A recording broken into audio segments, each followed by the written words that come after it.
اچھی صحت کے حوالے سے یہ ہماری چوتھی ویڈیو ہے۔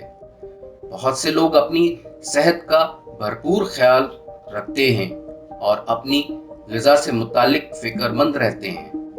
صحت اور صفائی کے ساتھ ملاوٹ سے پاک، پیور اور فریش غذا لیتے ہیں، لیکن ان کی غذا ان کے لیے الرجی کا سبب بنتی ہے۔ تو آئیے ڈاکٹر اسما سے جانتے ہیں کہ وہ کون سی غذائیں ہیں اور وہ کون سی علامتیں ہیں جن سے فوڈ الرجی ہوتی ہے۔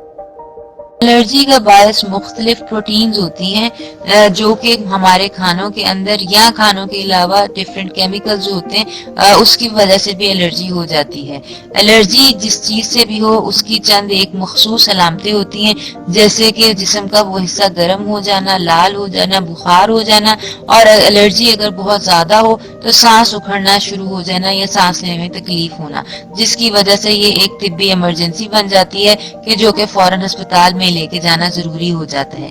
کس کو کس چیز سے الرجی ہوتی ہے یہ اس چیز کے اوپر بہت زیادہ منحصر ہے کہ آپ کا امیون سسٹم جو ہے، مدافعتی نظام جو ہے، وہ کس چیز سے سینسیٹائز ہوا ہے۔